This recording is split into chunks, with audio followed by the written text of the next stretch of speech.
Hi guys, welcome to another video. I'm going to be reviewing the Fallout series. So, just finished watching it, and I've got to say, if you catch my first impressions, I think you know what I'm going to say.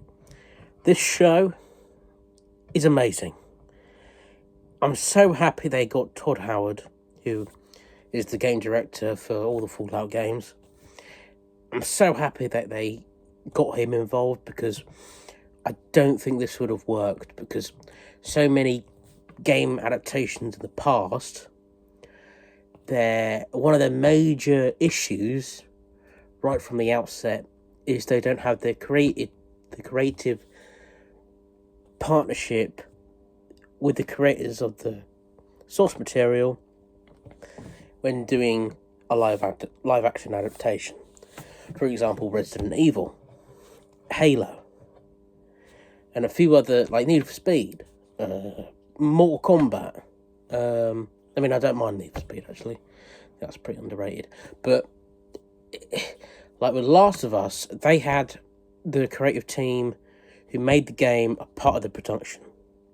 And it's the same here. Bethesda was a part of its production. Todd Howard is the executive producer on the project. But it was just outstanding. The production design, the writing, the cinematography, the acting, everything was top notch, and you could tell they put money in this show. And as a person who has played every Bethesda Fallout, I've got to say, every minute detail was spot on. The weapons, the sets, the way people speak, the way people dress, the world, the creatures, everything was perfect. And to me, as a Fallout fan, it made this show so much better. So much better. And I am happy that they didn't do stories from the games. I'm happy they did their original thing.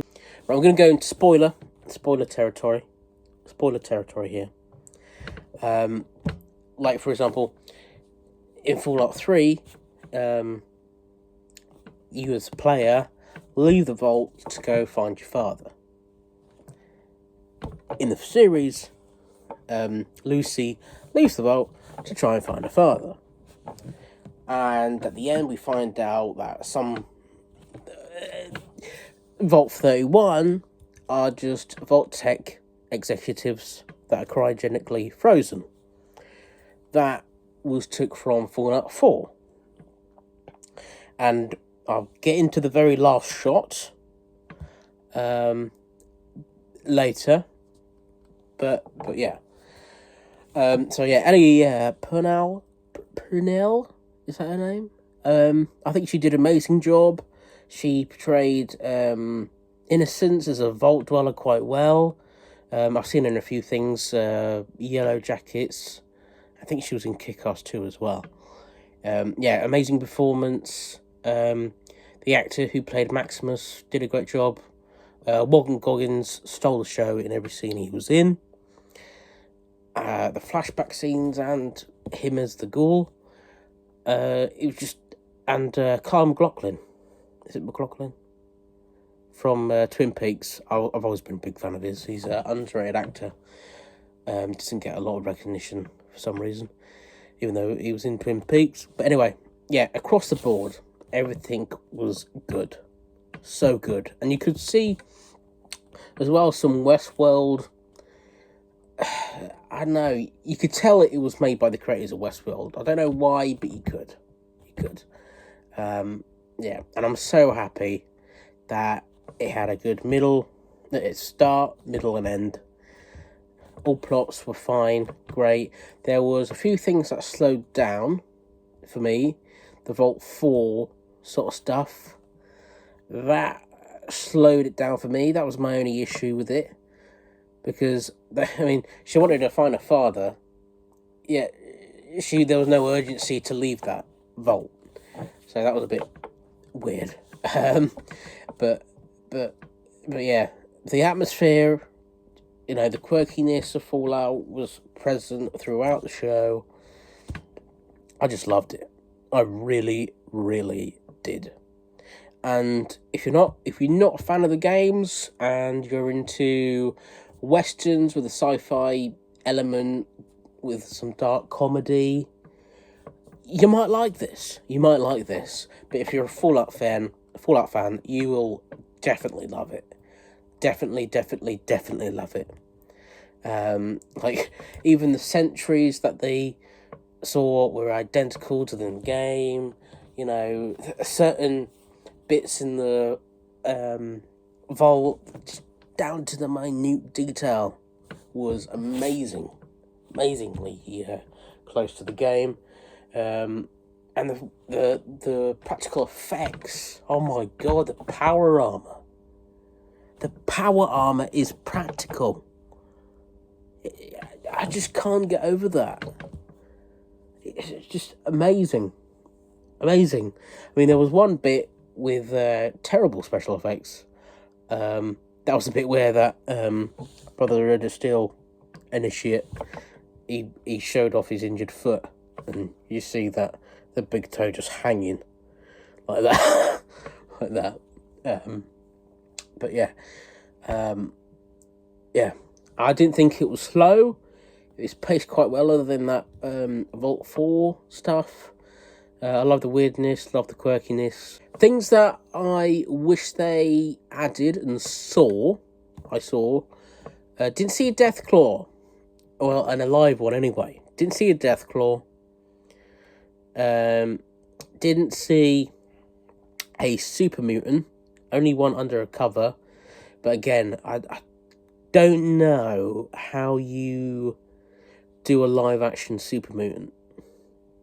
I've got to say, maybe do one in a massive suit, like this. I don't know, but didn't see any super mutants.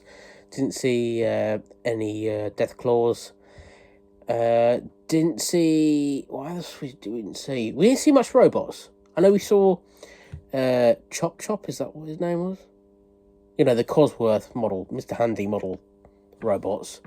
We didn't see any others. We saw the Automatron at the beginning when she left the vault, I think, or the second episode. God, they're a pain in the arse in the game. Oh my god. God, they're a real pain in the arse. And they're scary when you go around a corner and you hear that power up with the laser. And I was expecting, I know it's a Fallout 4 thing, but expecting some nod to synths, because apparently this is 9 years after the events of Fallout 4. And when I saw the blimp, sorry, what was it called, the penguin, something like that, I thought, are we going to see Elder Maxson? Are we going to see the synth, a nod to the synths, or just a quick nod to it? But no. But yeah. But again, let's get to the ending. The ending of this, it wrapped up well. The question is answered. The major one is answered. Thankfully, they don't drag it on for another season. It's resolved. But holy cow, the last scene, the last shot of this brilliant series, is New Vegas. New Vegas. New Vegas. New Vegas. New Vegas. Okay. New Vegas. My mouth dropped.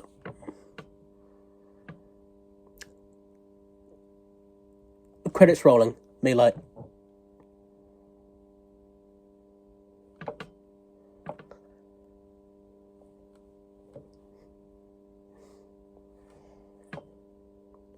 Holy shit.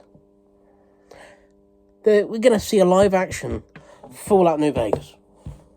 I mean, not a direct portrayal of the game, but Fallout, the setting, live action with the characters from, obviously, this season. Yeah. What a brilliant end to the show.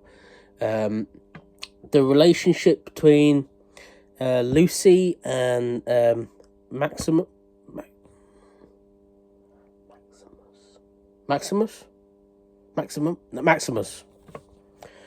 didn't like the fact that they got together, because to me, every woman and male character who are strangers in a series, and eventually, all the time, they seem to get together. All the time. The Boys is a good example, right? Okay, well, that's going off the comics. But, like, you know what I mean? It's sort of been there, done that 20 million times. I thought maybe they go in a slightly different direction with that. But I wasn't disappointed. I was like, oh, right, okay, I've seen that like 10 million times. I mean, I thought that would happen. I mean, their dynamic was good. Their chemistry was good. But yeah, I just thought, oh, okay. But I think the best character has got to be Walton Goggins' character. I mean, the flashback scene where he's listening to his wife in that meeting, and when he sees her say, oh, let's just bomb ourselves, he's going to win an Emmy. He's got to win an Emmy. He's just got to. But yeah, it's just amazing. Please let me know what you guys think. It's just a great show. I'm going to have to give this a 9 out of 10. 9 out of 10. Better than The Last of Us. Better than Last of Us. That's just my opinion. Anyway, please like and subscribe, guys. Let me know what you guys think. And as always, ring that bell to get notified when a new video sets up. And I'll see you guys in the next video. Goodbye.